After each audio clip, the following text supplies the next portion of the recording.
नमस्कार। चलिए आज सीधे बात करते हैं यूपीएसएससी की ताज़ा तरीन खबरों पर। आने वाली नौकरियों से लेकर रुके हुए रिजल्ट्स तक सारी जानकारी आपको यहीं मिलेगी। तो शुरू करते हैं। तो देखिए, सबसे बड़ा सवाल सबके मन में यही है कि यूपी ट्रिपल एससी में आगे होने क्या वाला है।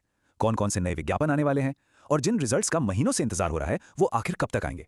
चलिए एक एक करके इन सारे सवालों के जवाब जानते हैं। तो शुरुआत करते हैं कुछ बहुत ही अच्छी खबरों के साथ, और वो हैं आने वाली भर्तियां। आयोग की तरफ से कुछ बड़े विज्ञापन बहुत जल्द जारी होने वाले हैं जो कई उम्मीदवारों के लिए नए दरवाजे खोलेंगे। सबसे पहले बात करते हैं फॉरेस्ट गार्ड की। जी हाँ, इसके लिए 718 पद आने वाले हैं। ये उन लोगों के लिए एक बहुत बड़ा मौका है जो काफी समय से इस भर्ती का इंतजार कर रहे थे। और इसके ठीक बाद असिस्टेंट डेवलपमेंट ऑफिसर यानी एडीओ के भी 606 पदों पर भर्ती की तैयारी पूरी हो चुकी है। इसमें एडीओ कोऑपरेटिव और एडीओ खादी दोनों के पद शामिल हैं। और सबसे जरूरी बात यह है कि इन दोनों ही भर्तियों के विज्ञापन, मतलब फॉरेस्ट गार्ड और एडीओ, इसी हफ्ते आने की पूरी पूरी संभावना है। हो सकता है आज शाम या कल तक ही हमें ये देखने को मिल जाए। देखिए, विज्ञापनों को ना दो हिस्सों में समझना जरूरी है। फॉरेस्ट गार्ड और एडीओ के विज्ञापन तो इसी हफ्ते आ रहे हैं। वहीं जून के बाद पीईटी 2025 के आधार पर कुछ और भर्तियां आएंगी जिनमें बीपीओ या वीडियो और जूनियर असिस्टेंट की एक बिल्कुल नई भर्ती शामिल होगी। लाइब्रेरियन का विज्ञापन भी बाद में ही आएगा। चलिए अब विज्ञापनों से आगे बढ़कर उन रिजल्ट्स पर नजर डालते हैं जिनका सबको बेसब्री से इंतजार है। अच्छी खबर यह है कि कई बड़ी परीक्षाओं के परिणामों को लेकर अब स्थिति काफी साफ हो गई है। तो यहाँ एक साफ सुथरी टाइमलाइन है। ऑडिटर का फाइनल रिजल्ट मई के अंत तक आ सकता है, एजीटीए का रिजल्ट जून के अंत तक, और 55-12 पदों वाली जूनियर असिस्टेंट भर्ती का फाइनल रिजल्ट जुलाई के अंत तक जारी होने की पूरी उम्मीद है। अब जरा जूनियर असिस्टेंट की भर्तियों पर खास तौर पर ध्यान देते हैं, क्योंकि यहाँ दो अलग अलग भर्तियों को लेकर कुछ बहुत जरूरी अपडेट्स हैं। तो देखिए, जो 5512 पदों वाली भर्ती है उसका डीवी नोटिस 27-28 अप्रैल के आसपास आ सकता है और फाइनल रिजल्ट जुलाई एंड तक।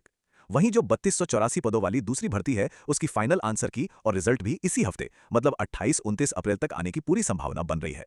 और अब बात करते हैं उस भर्ती की जिसका इंतजार शायद सबसे ज्यादा होता है, लोअर पीसीएस। इसको लेकर कुछ बहुत ही मजेदार और पॉजिटिव अपडेट्स सामने आ रहे हैं। सबसे बड़ी खबर तो यह है कि लोअर पीसीएस में पदों की संख्या बढ़ने जा रही है। जी हां, लगभग 250 से 300 अतिरिक्त पद इसमें जोड़े जा सकते हैं, जिससे यह भर्ती और भी बड़ी हो जाएगी। और जो नए पद जोड़े जा रहे हैं वो भी काफी अच्छे हैं। इनमें marketing inspector, supply inspector, tax officer और खानसारी इंस्पेक्टर जैसे महत्वपूर्ण पद शामिल हैं। अब आते हैं कट ऑफ पर, जो सबसे बड़ा सवाल होता है। तो सुनिए, जिनके भी पैट में 60 नंबर के आसपास हैं उन्हें मुख्य परीक्षा की तैयारी में जुट जाना चाहिए, क्योंकि इस बार आयोग ज्यादा अभ्यर्थियों को मौका दे सकता है। अच्छा, परीक्षा की तारीख को लेकर ना एक अफवाह चल रही थी कि ये 20 सितंबर को होगी। तो साफ कर दें कि ये जानकारी सही नहीं है। असल में परीक्षा अक्टूबर या नवंबर में होने की ज्यादा संभावना है। बाकी ऑफिशियल कैलेंडर का इंतजार करना होगा।